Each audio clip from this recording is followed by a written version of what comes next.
If you got a question or a story to tell, from the smallest town to the big city belle, got a business dream you're hoping to start,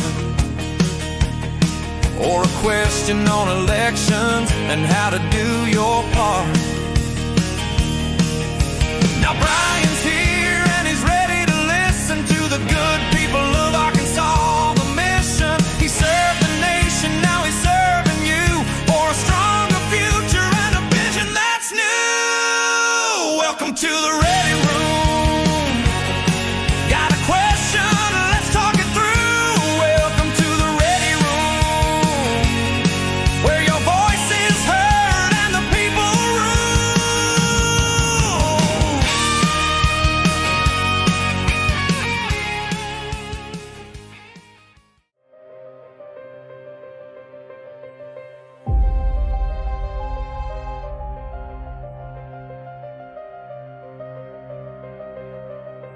In every mission, there's a moment before the action begins.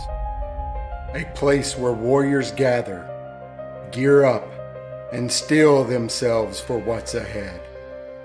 I'm Bryan Norris. Welcome to the Ready Room.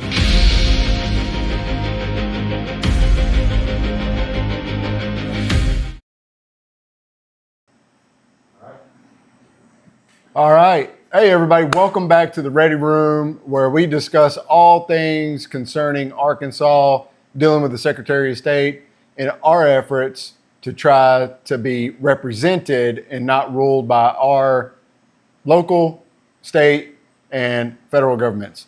Tonight with me, I have a fantastic young American here to sit with me for a little while. She's not going to stay the entire time. You got bigger and better things to do, right? No. More important stuff to do? No. No? But she wanted to join me tonight and sit and talk with me for a little bit. And I was like, you know what, that's a fantastic idea, because we all know kids. Kids are going to be honest. They're going to tell you exactly what's on their mind, especially this one. She doesn't have much of a filter. So I'm a little nervous, just a little bit, because you never know what's going to come out. So I said, free reign. Ask me anything. So, you want to ask me a question? Why don't you grow a mustache? Why don't I grow a mustache? All right. She's got some kind of crazy thing with mustaches, and she thinks that I would look great with a mustache, but I'm not doing it. Tried it once, it doesn't work out.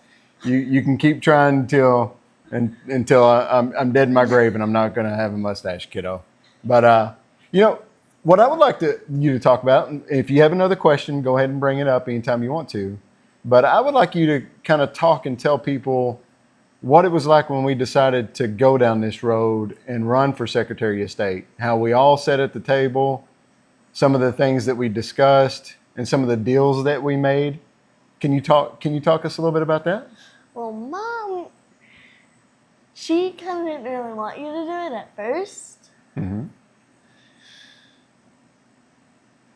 And I don't know. You don't know? Well, when we sat at the table, what were some things that we talked about? Do you remember? Mm-mm. You don't really remember? No. You don't even remember some of the deals we made? No. Awesome. Well, guys, I had to give up some concessions to them in order to be able to, run in partnership with my family about that. So if they've forgotten the concessions, I guess I'm off the hook. You're not going to hold me accountable to it anymore. No, because I don't even remember what it was. Well, what's some things? Why do you think your dad would be a good Secretary of State? Well, you're honest. I'll take that. You're really good at public speaking. Thank you. I'm getting better.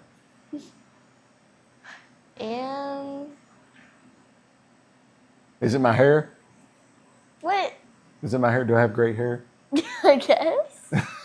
I don't know. No? I don't know. Okay. Well, what else? Is there anything else you could think of? You like doing it, so. Well, I haven't been able to do it yet, but I'm enjoying getting to know the people across the state and running for it and earning their vote in order to be able to do so. A lot of people agree with you that you like paper ballots, so that's Yeah. also good. Yeah. You also helped us with advertising a little bit for paper ballots, didn't you? You guys wore those shirts around. Yeah, Yeah, a little bit. a little bit. Yeah. So why are paper ballots important to you? Why do you think it's important? Well, I don't like machines because they go to China and Africa or whatever, and they're just like seeing all your votes, and I don't like that, and they cheat on them, so I'd rather have paper ballots. Yeah. All right. Well, true words. Is there anything else you'd like to talk about? Why don't you tell them your name? I'm Bryan Norris. Yeah. What are you into? Tell them some hobbies and stuff. I like crafting. I do some sculptures with clay. I like drawing and painting Okay. Well, you didn't. I'm surprised you didn't tell them about shooting sports. and shooting.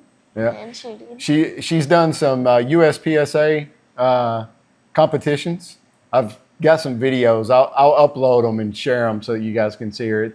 It's really cool watching this young lady come out on the range wearing pink cowboy boots and I don't have blue pink jeans. cowboy boots. Well, they were white and pink, and just going out there and slaying the course, and all these adult men on the side just astounded at how well she does. Your instructor, Mr. Mike's pretty good, isn't he? Yeah. Yeah. Yeah, you've learned some good stuff. You've gotten really quick and very accurate. Proud of you.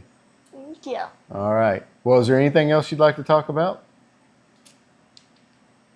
Won't you tell them why they should vote for me? There's a lot to say. Okay, we'll start saying something. Okay. Just give us a couple. Okay. Well, I kind of already said them. You're honest. You tell the truth. People agree with a lot of your stuff. All right. But you should still grow a mustache. We'll talk about it. All right, babe. I love you. Okay. I'm going to keep going on. I'll take that one from you. And we'll set that in that little thing right over there. Or give it to Jared because I don't think his is working, so just hand it to him. All right, guys, that was the one and only Tippy Norris. Be on the lookout for her because never know what that young lady's going to grow up to be. She's full of fire for sure. Thanks so much, everybody, for coming in. Got a few things that I want to hit on tonight. There were some big events in the state of Arkansas today. We had one court case happening down in Little Rock concerning the Franklin County issue where a private citizen, Coach Shelby, is suing the governor over not having that special election to fill the late Senator Stubblefield's seat. In fact, I believe she was trying to push it out until next June, leaving the people of Franklin County without representation for entirely too long. It's unacceptable. Our government has a duty to ensure that we have adequate representation. Like that's fundamental to our republic. And playing games with that for political purposes, to circumvent the will of the people, to deny the people their representation is, to me, is very telling of your motives, your thought processes, and how you feel towards your constituents. I don't like it. I don't think it's proper. I don't think it's fair. And I hope that the legal system works the way that it should on this one, and it sides with the good people of Franklin County and Coach Shelby and his efforts to ensure that they have adequate representation. I mean, it's not crazy to want to be represented in your body politic that's going to be making some significant decisions that affect you. And it's not just a prison issue. You know, they got the fiscal sessions that's coming in where they're going to be determining taxes and other things and how they spend our money.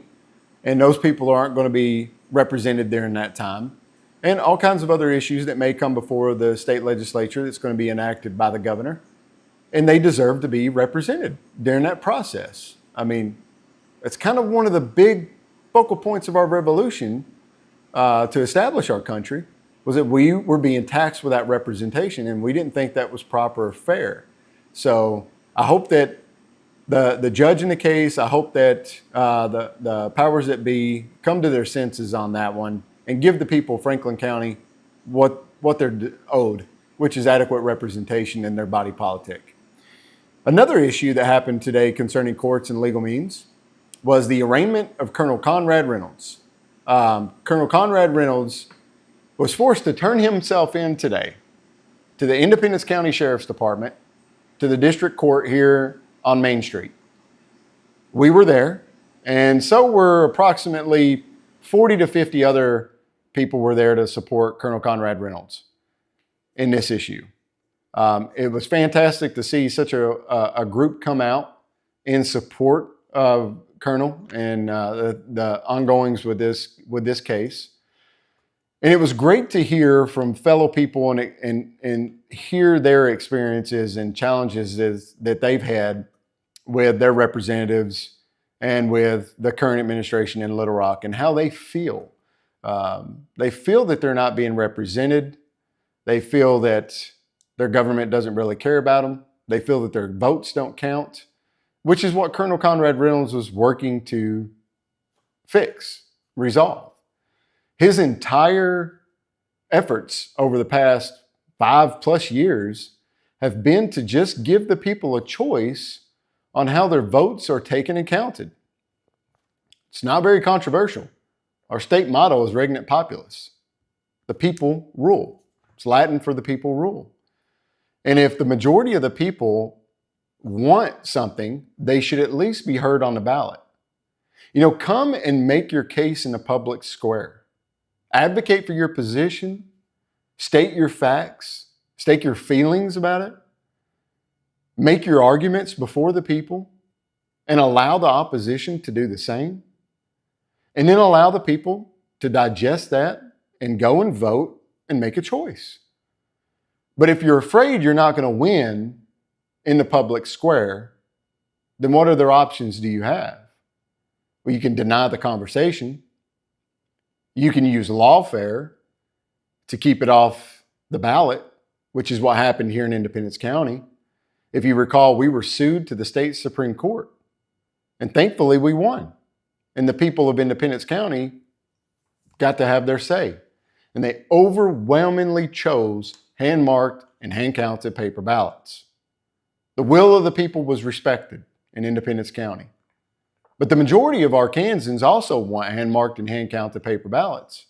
And through lawfare and through other nefarious activities through the Arkansas Association of Counties, they were denied that. Counties like Cleburne, Faulkner, White County, Sharp County, and others were denied that opportunity because of legal shenanigans run by their county clerks, their county attorneys, and the Arkansas Association of Counties, and probably with some guidance from Little Rock, which is not proper, it's not fair, it's not conducive to a republic that we're supposed to be in. So Colonel Conrad Reynolds has been working diligently to remedy that issue. And for that today, he was arraigned. And his attorney afterwards came out and informed everyone there and everyone watching on the live stream that he was informed his charge was loitering. Loitering is the charge. Think about that. As high profile as Colonel Conrad Reynolds is, and everything that he's done, and all the efforts that he's been a part of, to charge him with loitering for exercising his constitutional right to stand outside and conduct an exit poll. That's what it was. It was simply an exit poll, asking, would you be willing to tell me how you voted on a particular topic? And if the people said, no, thank you, which happened to me, I conducted exit polls as well during that same time. No problem. That's your right. I fought for it. And I'm happy to see you enjoying it. You don't have to tell me anything. But those that do give us a snapshot of our effort, and that way it allows us to put parameters and safeguards on making sure the election was done fair and proper. Because with a snapshot of enough people telling us how they voted, you can work the math and get a very good estimate of how that's going to turn out, which we did. We conducted polls before, which told us we were going to be anywhere between 62 to 66%. And then lo and behold, the day of our exit polling, we came out with 63%. It was going to be, I believe it was 64% is what we estimated that we were going to be at. And then the final vote count told us we were at 63%. So it was right on cue. And so for that, he was arraigned today, brought before a judge, and then released on his own recognizance. Thankfully, he didn't have to post bail, pay out bail. He was able to do so on his own reconnaissance, which is a true testament to his character. I mean, he's a 30-year retired colonel, had a top secret security clearance since the age of 19, doesn't have a blemish on his record. And so the judge saw that, and with all the facts, released him on his own recognizance, able to go out and be with his family and do things while he waits for his trial. And Colonel Reynolds said that his trial is going to be the 31st of December, is when they're going to hear it. And so we're looking forward to that. We're looking forward to everything being able to come out, because I can tell you, I was there. I saw the facility. I saw the facility during the entire time of early voting. They never came out and marked clearly where 100 feet was. There was no markings to show where exactly 100 feet was. And I know this every day because we had volunteers that were outside advocating for our position, which is our constitutional right to do so. And every day they made sure that they were out more than enough distance from the entrance of the facility to be an issue. And every day they made complaints against them. Every day they made complaints against our vehicles that we had driving around, vote paper ballots. Every day there was something.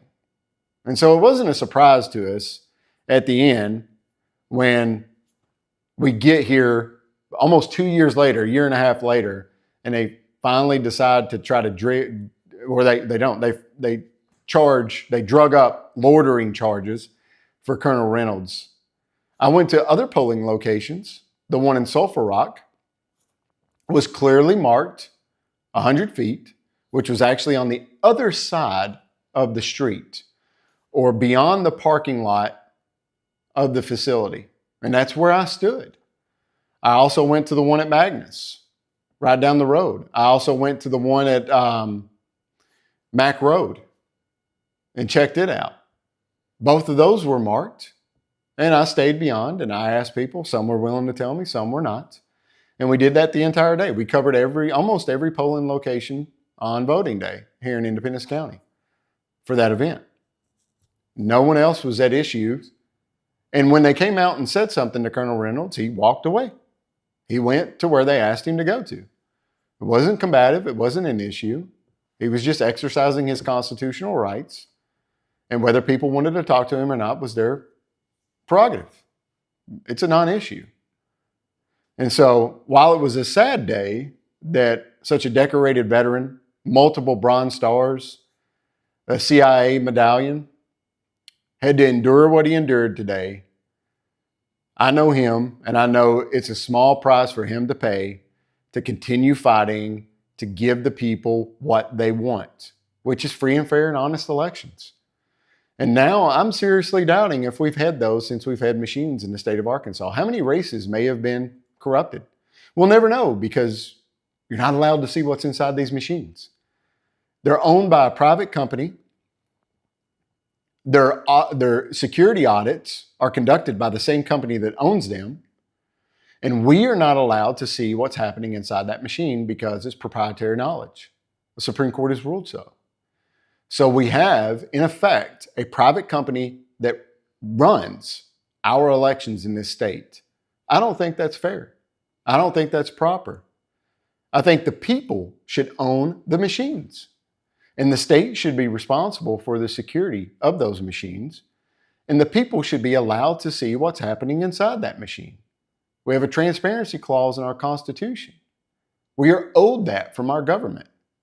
Why are they so adamant and so determined to keep us from having this? One has to ask that question. There's no reason for us not to. So, glad today, or sad today happened, but we're glad that everything is going to come out and that we're going to get to see justice being served. And I look forward to the full and proper vindication of Colonel Conrad Reynolds in this effort. And I look forward to that sooner rather than later. I would also like to see a few other things happening concerning paper ballots. I wish that the Trump administration would go to work on their executive order, which directed the states to secure our elections. And if they could not secure them with machines, which they can't because his executive order says they cannot have foreign-made components inside of our machines. And over 80% of the components inside of our machines are manufactured in communist China. That's an issue. So they can't meet that requirement. And they can't meet DoD cybersecurity standards. So our machines are not in compliance with federal regulations. And I would like to see a little bit more movement from the White House on this and get some clarity. And I would like to see the Secretary of State's office in Arkansas being proactive and working on that eventuality and preparing these counties for that possibility that we're going to, in Code Jester's words, be looking at a paper ballot election in 26. We attained that information via a FOIA of the Secretary of State's office. So they know it's a possibility, but they're not working towards it. I don't think that that's a good thing. If you're failing to prepare, you're preparing to fail. It's as simple as that. If you know, as a leader, if you know that there is a possibility of something, a strong possibility that something may occur, you have a duty, an obligation, and a responsibility to prepare your workforce for it, to prepare the necessary materials for it, in the case that that eventuality comes to pass. We have not done so in this state, which could lead to chaos during election time. If the people are not trained and prepared for a paper ballot election, if they don't have the resources to conduct the paper ballot election, and then they're forced to do so by the federal government because of national security concerns, that's going to be a problem. We're going to have a lot of chaos. And the people of Arkansas deserve better than that. And we need to make sure that we give them better than that. And I can guarantee you, as your Secretary of State, any possible venue that comes down, any possible scenario that could face an election in Arkansas, I will make sure that we are more than adequately prepared for it, that our personnel are more than trained and ready for it, and we are going to give you a world first-class election every time, because you deserve nothing less. You deserve nothing less when it comes to that. You need to have full faith and confidence in your elections, and we need to increase the voter turnout, because another thing that's been shared out here recently, I'm sure you've seen the Governor Sanders share it out. My opponents have shared it out. Members of the state legislature have shared it out, that the Heritage Foundation ranked Arkansas #1 in election integrity and security. Well, let's unpack that a little bit, because there's more to it. In 2020, the Heritage Foundation ranked Georgia #1. And we all saw what happened in Georgia #1 in 2020. We all saw it. It was broadcast live for everyone to see. And they're also ranking Georgia in the top 5. I believe they're #4. Because the Heritage Foundation only looks at laws. They don't look at the methods in which the elections are taken and the security in which those machines and other forms that the elections are taken in. They only look at the laws on the books. And laws are only as good as they're enforced. It was just last week or the week before where 3 people in Arkansas were arrested and charged for election fraud. Again, laws are only as good as they're enforced, and I'm happy that those 3 individuals were caught.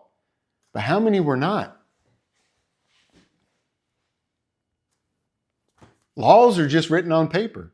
It's not going to stop people from doing it. You got to catch them and enforce the law. So how many people actually made it through in that election and voted that were not supposed to vote? We're not going to know. How many laws of the machine companies are being enforced, and how well are they following them?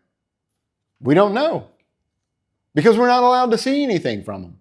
We don't even know who owns the ES&S. If anyone out there can figure out and find the name of the individual that actually owns ES&S, I'll buy you a steak dinner. I haven't been able to find it. I don't know anyone that's been able to find it so far. So if you can, send it to me. Steak dinner on me. I'm looking forward to coming to some resolutions on this. I'm looking forward to the people of Arkansas having confidence in their elections. In 2020, we were 51 ranking in voter turnout. DC outperformed us. 2024, we got a little bit better. We were 50 out of 51. We beat DC that time. And when I was walking around and talking to people, I asked them why they didn't vote. And they told me it was because they didn't trust it. They didn't trust the process. That's unacceptable. Because while some may consider the Heritage Foundation to be the gold standard of election integrity and security rankings, my key performance metrics are the people. That's my gold standard, is what do the people think about their elections? Because they're the ones that use it year after year after year. They're the ones who are extremely familiar with it, who have gone through the process, and have either voted that they're okay with it and continuing to exercise it, or have voted that they don't like it and will no longer consider using it because they believe that their vote doesn't matter. And so they don't show up. That's what I'm concerned about. That's my gold standard. And I want to see that number pump up to historic levels. Because if you really want to support veterans like myself and Colonel Conrad Reynolds, if you really want to support those that have paid the ultimate sacrifice, the number one thing that you can do is go and vote. An early election for this primary starts February 17th. So I encourage all of you to make sure that you're registered. Don't be a registered Democrat because you can't vote in our primary. So either register as a Republican or as an independent or other. And bring a friend. Bring 2 friends. Bring 3 friends. Get your neighborhood. Get your family. Get your friends involved. And tell them, you say you support the troops. You say you support everything that we stand for. The number one thing from this veteran and many other share my sentiments, the number one thing that you can do to show your support for us is to go and vote. So please educate your friends, neighbors, and family on how important it is that they actually show up and vote. Bring them to the polls, get them out there, and let's pump those numbers up. Let's make this primary a historic one for voter turnout. And where the cards may fall in my election and my numbers, it doesn't matter at that point. That would be a win for me, is if we actually hit that mark and then improve on it every time. So please encourage your family and friends to come out and vote. Early voting starts February 17th. The election runs through March 3rd, I believe. Check me on that one, will you, Jared, please? I want to make sure that I give those dates out right.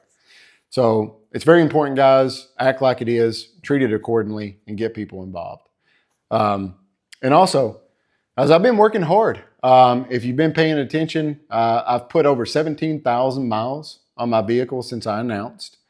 I've been to well over 40 county committees at this point, or counties, not all county committees. And I want to try to get to all 75. Having some difficulties getting in contact with some of them out there. I'll put that list up of those that I've not been to yet. And if you know any group, what you got, Jared? We start on February 16th and it goes through March 31st. March 31st for early voting? And On the primaries? yes. March 3rd, sorry. March 3rd. It's small text. Yeah, small text. All right, so it was February 16th? February 16th. February 16th to March 3rd. So I was a day off on the early one. All right, so make sure you get your friends and family out there and note that to them. Like I said, I'll put that list out there to where I haven't been. If you know a Kiwanis group, or you got a small town group, or someone's house that wants to host me, all I'm asking for is the opportunity to earn your vote. I don't want you to just give it to me. I want to come and make my case. I want to be in the public square, and I want to educate everyone on my platform, what I'm for, let them see me, let them hear me, and then make a decision. I want to represent you instead of rule you. I want to give you back the power.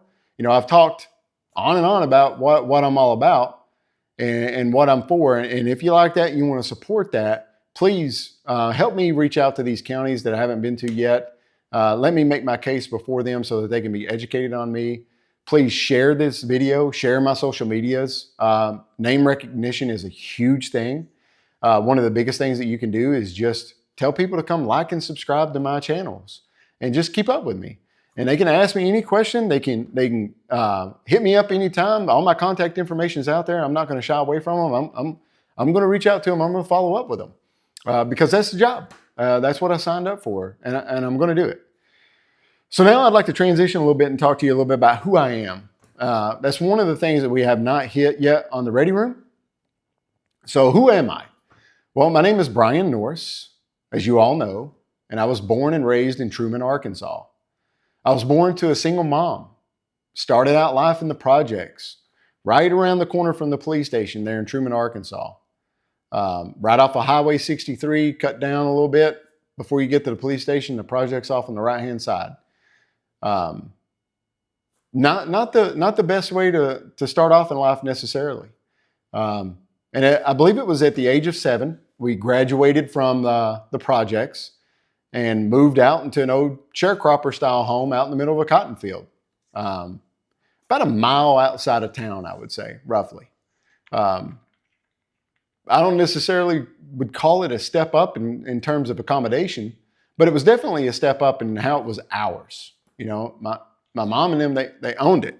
By that point in time, she had met my stepdad and they were living together, and they owned that piece together. So the government, it wasn't theirs. We weren't taking any more handouts. We took a hand up and we moved on. And my mom worked really hard to give us that. She worked really hard to give us everything that we got. We didn't have a lot growing up, but I didn't realize that growing up because we were very well taken care of. I had a fantastic childhood. Got to play outside all the time, running around in nature, doing things that young boys should do, playing with my friends, playing sports. I never wanted for a need. I mean, sure, there was probably things that I wanted, but I can't remember what they were that I didn't have. And so that's a pretty good childhood, pretty good upbringing. I knew I was loved. I knew I was protected. I knew I had everything I need. And the community also did that as well. I had a teacher that knew I had dyslexia, and she opened up her classroom about an hour early before class a lot for quite a while. I believe it was over a year, and helped me with my dyslexia. And then later on in high school, when teachers saw that I was suffering through different subjects and things, they opened up their homes to me. They tutored me on those things, and that tutelage bore fruit. I'm now graduating with my master's degree in transformational leadership. Could not have done it without the support of that community and the efforts of those teachers and individuals. And I know some of you are out there and watching this, and I'm giving you a shout out, and I won't say your name, keep you out of it. But thank you so much for the impacts that you've had on me in my life. I sincerely appreciate it. We love you. I know I've told you that before. I'll tell it to you again. I'm so happy for the investment that you made in me, and I hope I made you proud. And then after that, as everyone knows, it's pretty well documented history. I joined the Army, deployed multiple times, traveled the world, lived in all kinds of crazy places, and I would do it all over again. Even the bad, even the worst of the worst. I would do it again day in and day out because it was once in a lifetime opportunity. It was an honor of a lifetime to serve the people of these United States. And I'm happy that I was an individual that got to wear the uniform, got to serve his country. And now I'm wanting to continue serving you as your Secretary of State for the state of Arkansas. And if you allow me, and if I earn your vote, I'll consider it another honor of a lifetime to be able to do that in that position. And I will work tirelessly. I will work with the discipline and the fortitude that I exemplified throughout my military service. And I will do everything within my power to ensure that your government, from my control, is as transparent as can be, that you know everything that's going on within the Secretary of State's office that's allowed to be known, because there is some security things under the purview of the Secretary of State that's not proper to release to the public. But everything else is going to be full open. We're going to make sure that we are truly transparent. We are going to go to extremes to make sure that we are as transparent as possible, because you deserve that. It's your government. It's your house. I'm just the Muldoon that might get an opportunity to sit in it for a brief period of time. That's it. The seat's yours. You just afforded me the opportunity to sit in it. And so with your approval, with your support, I will do everything I can to make sure that you know everything that's happening in that position, in that form of government, everything underneath that control. And we'll continue to make sure that we do things throughout to make sure that we're being held honest and we're being held accountable. I'm not going to be a Secretary of State that just sits in his office. I was not that way in leadership in the military. I'm not that way in business on the outside. And I'm not going to be that way as Secretary of State. So if you're a county committee out there, if you're a county clerk, if you're a county election commission officer that's never had the Secretary of State come to you and visit you and sit with you and learn from you, that's going to change. Because I will get to all 75 counties as Secretary of State. I will meet with everyone that's working in elections, and I will get to know them, try to get to know as many of them as possible on a first name basis, and build that repertoire. Life is all about relations. It's all about building networks and communicating with people and people knowing who you are to be effective. And so I'm going to work diligently to do that. I'm also going to do that with business. I want to continuously meet with business owners throughout the state. You've all heard me say it before that once a quarter, I want to bring small business owners together at some point throughout the state and work with them, find out what's working, find out what's not working with them. But I'm also going to be, when I'm out traveling around the state, I want to pop into a small business and talk with them. Just check and see how things are going. See if their needs are being met from the state level and the things that we can do, that we are doing. And if government's in the way, I want to find out about it. And if we can change that, we're going to change that. One of the things that I've also said and that I want to do is I want to do a Doge-style audit of the Secretary of State's office. And this auditor is going to be charged with finding out everything that the Secretary of State is responsible for enforcing from a regulation and policy standpoint and law standpoint, and then find out what is law codified by the legislature and what is not. If it's not codified by the legislature, it goes away. We're not going to touch it. It's not going to be our responsibility. And we're going to get a lot of that bureaucratic loophole out of the way from that. And then I'm going to go back and tell the legislature, if you want to put a burden on the taxpayers of Arkansas, pass a law. Pass a law and then be held accountable by your constituents. That's your job. That's a you problem, not a Secretary of State problem. You're not going to do an end around the people of Arkansas to the Secretary of State's office to have us enforce things that you want enforced without passing a law. We're just not going to do it. And so I look forward to that one very much. There's a lot of things out there I think we can get out of the way. There's a lot of this is the way that we've always done things that are in the way, and we're going to make those things go away. We're going to streamline things. We're going to fast track things. We're going to revamp the website. I know they're trying to work on it now, but whatever they come up with, if it's not the gold standard, we're going to fix and improve that. And we're going to get turnaround times down. My target is 72 hours. When you file for a business, within 72 hours, you have a decision. I don't think it's that difficult. 72 business hours. I don't think that that's not reachable. I think that's fair. I don't see any reason why we can't do that, and we're going to do that. We're also going to ensure that we have reciprocity with elections with all 50 states. When someone new moves to Arkansas and we get their change of address in some way, we get their registration, we find out about them or whatever, we're going to reach out and have reciprocity with those states to make sure that both states know exactly where that individual is and where they are registered to vote as, and make sure that they're not duplicate voters out there. Because I can guarantee you there's probably people in the state of Arkansas that are registered to vote here but still receive mail ballots from the destination in which they move from. Now, whether they fill out that ballot and send it back, it's up to them. It's between them and God. But the opportunity exists for them to do that. Whereas if we clear them with that reciprocity with all 50 states, we can mitigate that. And that's fair to the citizens of that state, and it's fair to the citizens of this state. And I think you deserve that. We're also going to work really hard to clean up our own voter rolls. We have issues similar to states between our own counties. I know and have met with countless people that have said, when I moved from County X to County Y, I told both County Y and County X, but somehow I'm on both of their voter rolls now. I haven't been purged off of County X. I want to be purged off of County X. I did the right thing, but I never did. So we're going to make sure that we get common sense stopgaps to send up soft flags to the Secretary of State's office.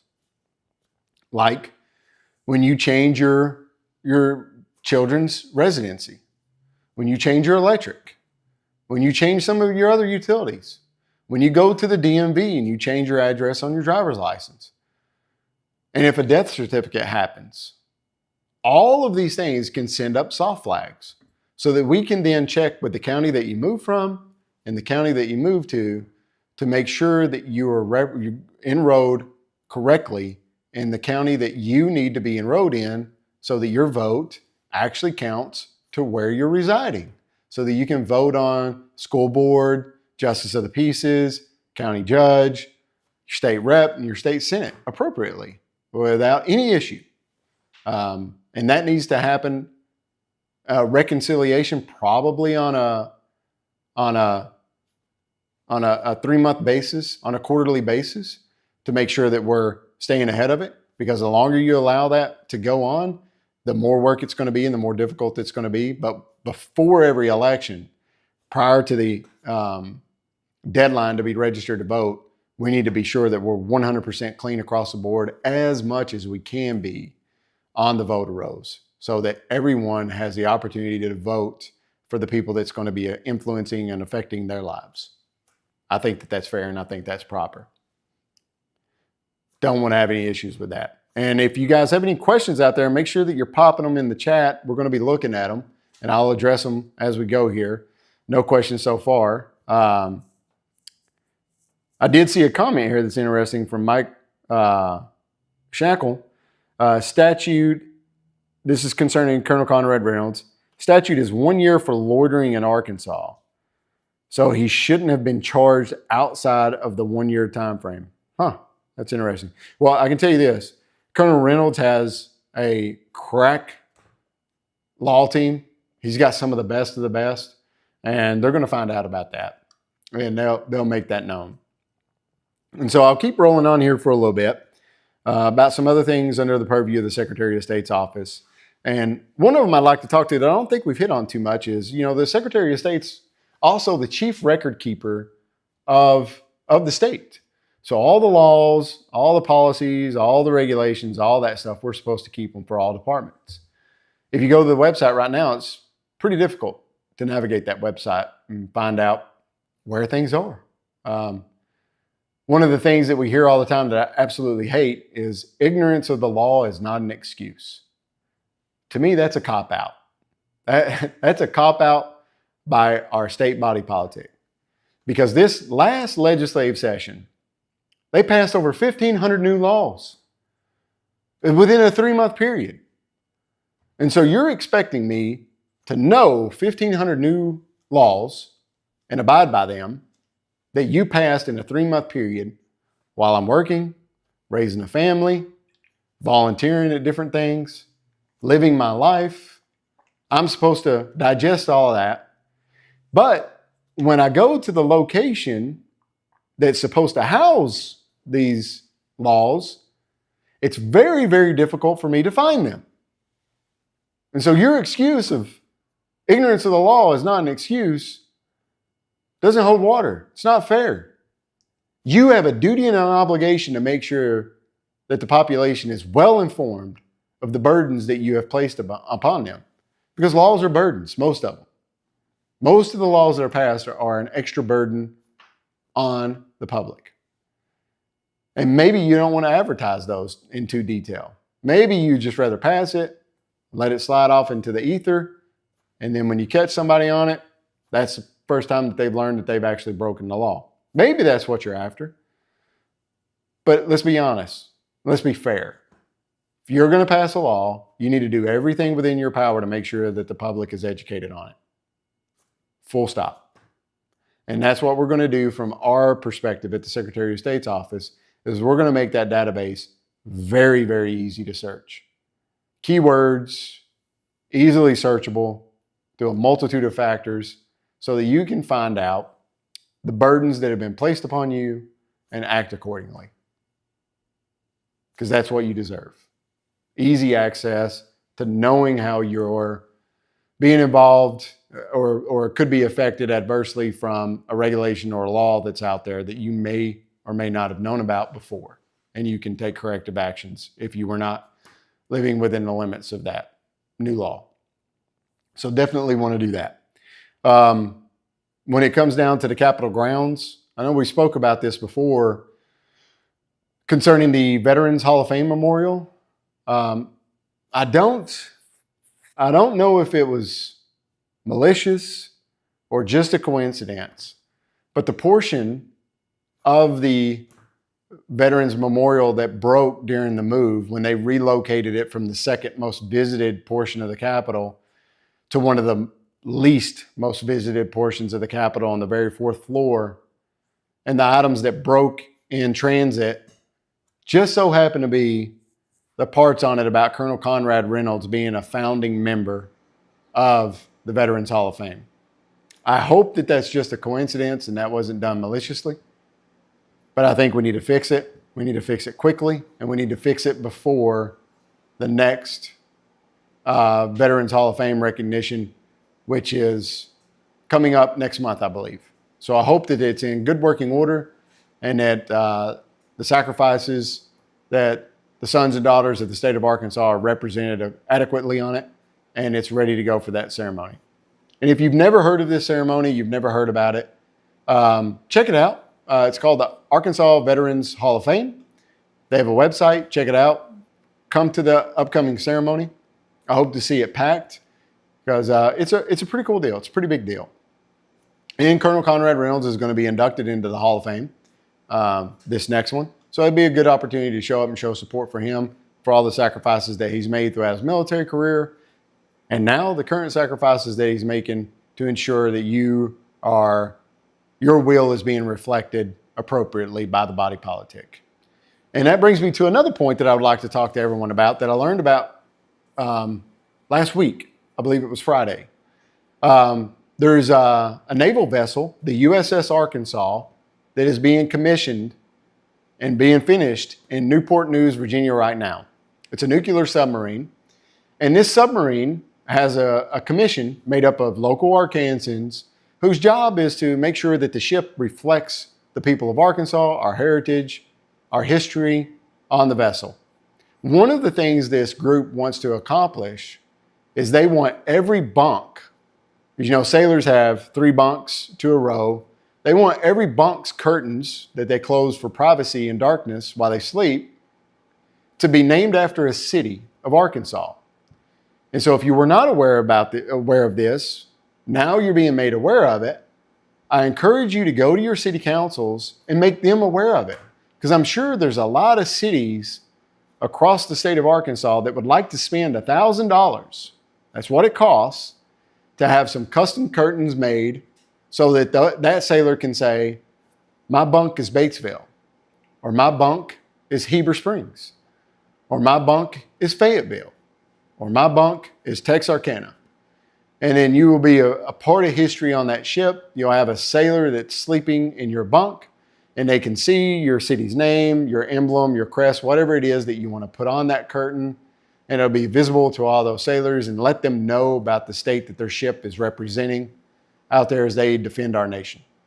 Pretty cool thing. It's awesome that the state of Arkansas is being represented that way. And so let's help this commission out and get more states on board and get more cities on board to make those curtains so that those sailors can have every city represented on every bunk. as many as possible. I know we're working with Batesville because we're Arkansas's oldest city, and so we definitely should be represented on that ship. I'm going to make sure that we're represented on that ship, and I encourage you all to do the same. Reach out to your city council members. I guarantee you that they would be more than happy to make that come to fruition for their city as well. So, guys, that's going to do it for us tonight for another episode of the Ready Room. I'm out there tomorrow. I'm going to be out and about. I'm going to be in Northwest Arkansas. Going to be over in Fort Smith as well, and got some more events going on. Just keep following up with my social medias to see where I'm at. I'll put up the counties that I have not yet been to. I encourage you to reach out to some people in those counties and see if we can get me in there so I can make my case before them. And remember that this is your government. And if you don't vote, you're still voting. By not voting, you're voting for the status quo. So support our troops in the number one way possible. Go to the ballot box. Let your voice be heard. Let your voice count. Honor the sacrifices that millions of service members now laying underneath white marble stones all across this planet. Honor that sacrifice by showing up and making sure that your voice is heard and counted. God bless you all. God bless Arkansas. God bless Colonel Conrad Reynolds. I am Conrad Reynolds. And that's going to close us out for this episode of the Ready Room. We'll see you right back here next week. Make sure you send us some questions and we'll get to them. Thanks, team. See you next time.